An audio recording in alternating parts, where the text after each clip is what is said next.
ప్రేక్షకులందరికీ నమస్కారం. అమరావతి రాజధానికి సంబంధించి ఇటీవల కాలంలో తరచుగా మంత్రులు, ముఖ్యమంత్రి, రైతుల సమావేశాలు జరుగుతూ ఉన్నాయి. అయితే ఇటీవల కాలంలో ముఖ్యమంత్రితో నేరుగా రైతులు చాలా కాలం తర్వాత కలవగలిగారు. అమరావతి జేఏసీ రైతులు గుంటూరులో ఎప్పుడైతే ప్రెస్ మీట్ పెట్టి ఇక మేము కూడా టెంట్లు వేసుకోవాల్సిన పరిస్థితులు వస్తూ ఉన్నాయి, వైసీపీ వారి అధికారంలో ఉన్నప్పుడు పరిస్థితులకి ఇప్పటికి పెద్దగా తేడా లేదు అని చెప్పడంతో తెలుగుదేశం పార్టీకి, కూటమి ప్రభుత్వానికి డ్యామేజ్ జరిగే అవకాశం ఉండడంతో వెంటనే ముఖ్యమంత్రి దిగి వచ్చారు. మంత్రి నారాయణ మాటలు నమ్మే పరిస్థితుల్లో లేకపోవడంతో కేంద్ర మంత్రి పెమ్మసాని రంగంలో దింపారు. 14 డిమాండ్స్తో రైతులు మొత్తం ప్రభుత్వానికి స్పష్టంగా వారి యొక్క ఇబ్బందులు తెలియజేశారు. మంత్రి నారాయణ పట్టించుకున్న పాపాన పోలేదు. 6 నెలల పాటు సమయం ఇచ్చినా కూడా. ఇంకా తర్వాత రైతులు కనీసం అపాయింట్మెంట్ అడుగుతున్నా కూడా ఇవ్వడం లేదు. దీంతో ఆందోళన చెందారు. సిఆర్డీఏ కార్యాలయానికి వెళ్తే కొంతమంది మహిళా అధికారులు రైతుల్ని చేదరించుకుంటున్నారంట. అమరావతి రాజధానికి 10 ఎకరాలు, 15 ఎకరాలు, 5 ఎకరాలు, 4 ఎకరాలు, 3 ఎకరాలు ఇచ్చి రైతులు ఒక్కో రైతు వారికి ఉన్న భూములన్నీ అమరావతి రాజధానికి ఇచ్చి మా భూములు మీకు ఇచ్చి మీ చుట్టూ మేము తిరిగి మీతో మాట్లాడాల్సిన పరిస్థితి ఏంటి అనేది రైతుల ప్రధానమైన సమస్య. మిగతా సమస్యలన్నీ నిదానంగా 1 by 1 అన్నీ క్లియర్ అయిపోతాయి. కానీ రైతులకి ఇక్కడ ఆత్మగౌరవాన్ని కూడా దెబ్బతీస్తూ ఉన్నారు సిఆర్డీ అధికారులు.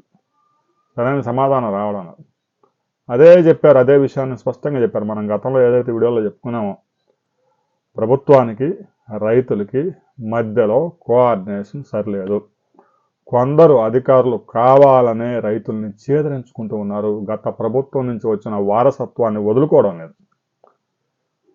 అలాంటి అధికారులను గుర్తించండి. గుర్తించి వారికి కావాల్సిన బహుమతులు ఇస్తే వెళ్ళిపోతారు అక్కడి నుంచి. సరైన వాళ్ళని అమరావతి రాజధానిలో నియమించాలి.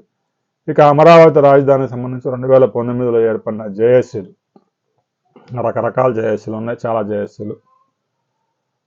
అన్ని జేఏసీలు అవసరం లేదు. అమరావతి డెవలప్మెంట్కి సంబంధించి ఒక జేఏసీగా ఏర్పాటు చేసుకోండి. అమరావతి అభివృద్ధికి సంబంధించిన సమస్యలన్నీ ప్రభుత్వం దృష్టికి తీసుకురండి. అందరూ కలిసి ఒకటిగా ఏర్పడండి అని చెప్పేసి ముఖ్యమంత్రి ఆదేశాలు జారీ చేశారు. గతంలో ఏర్పాటు చేసుకున్న అనేక దుకాణాల్లో కొన్ని శక్తులు కూడా దూరాయి, దుష్ట శక్తులు. వారిని తప్పుదారి పట్టిస్తూ ఉన్నారు. అందుకే అందరూ కలిసి ఒక జేఏసీగా ఏర్పాటు చేసుకొని సమస్యలుంటే మంత్రి పెమ్మసానితోనూ, ఎమ్మెల్యే శ్రావణ్ కుమార్ని తీసుకొని, ఇక నారాయణ దగ్గర ఎలాగో పరిస్థితి ఏమీ అమరావతికి సంబంధించి ఇష్యూస్ ఏమి ఉండేలాగా లేదు. అసలు అమరావతికి సంబంధించి నారాయణ ఉంటాడా లేదా అనేది కూడా మార్చి నాటికి తెలిపోయింది. ఇక రైతులకు ఇచ్చిన ఫ్లాట్స్లో కూడా కొన్ని వీధి పోర్ట్లు ఉన్నాయి. ఒక 1500 ప్లాట్స్ సంబంధించి వాస్తు దోషాలు కూడా ఉన్నాయి. ఆ వాస్తు దోషాలలో వారి ధరలు కూడా సగానికి సగం తగ్గిపోతా ఉన్నాయి. ఆ ఇష్యూస్ కూడా పెమ్మసాని దృష్టికి తీసుకొచ్చారు. ఇక రైతులకు ఇచ్చిన ఫ్లాట్స్కి అయితే వాస్తు దోషాలు ఉంటాయి, కానీ ప్రభుత్వ కార్యాలయాలు కట్టడానికి ఎలాంటి వాస్తు దోషాలు ఉంటాయి. రాబోయే రోజుల్లో వాటిని కూడా సమస్యలు పరిష్కరించడానికి పెమ్మసాని హామీ ఇచ్చారు. అందువల్ల రైతులు ఇంకేదైనా ఇష్యూస్ ఉంటే నేరుగా పెమ్మసాని దగ్గరికి వెళ్తే కొంతవరకు పరిష్కారం అయ్యే అవకాశం ఉంది. ఇప్పటికే 14 డిమాండ్స్తో ప్రభుత్వం దగ్గర పెట్టారు. ఈ శీతాకాల సమావేశంలో అమరావతి రాజధానికి సంబంధించి ఏదైనా కేంద్రంలో పార్లమెంట్లో ఏదైనా బిల్లు ప్రవేశపెడతారా లేదా అనేది కూడా కొంత క్లారిటీ లేదు. ఇంకా ఈ రోజు నుంచి పార్లమెంట్ సమావేశాలు ప్రారంభమవుతూ ఉన్నాయి. దాదాపు 21 రోజుల పాటు జరుగుతాయి. ఈ సమావేశాలు తీసుకొస్తారా లేదా అనేది మంత్రి పెమ్మసాని క్లారిటీగా చెప్పాల్సిన అవసరం ఉంది.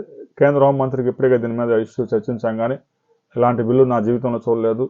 అమరావతి రాజధాని ఆడే ఉండాలని మనం బిల్లు తీసుకొచ్చి చట్టం చేస్తే వచ్చే గవర్నమెంట్లో దాన్ని సవరణ చేసుకొని మేము ఏడాది పెట్టుకుంటాం అనుకునే అవకాశం కూడా ఉంది కదా అన్నారు. అయినా రైతులు కోరుతున్నారు కాబట్టి చట్టం తీసుకొచ్చే అవకాశం ఉంది.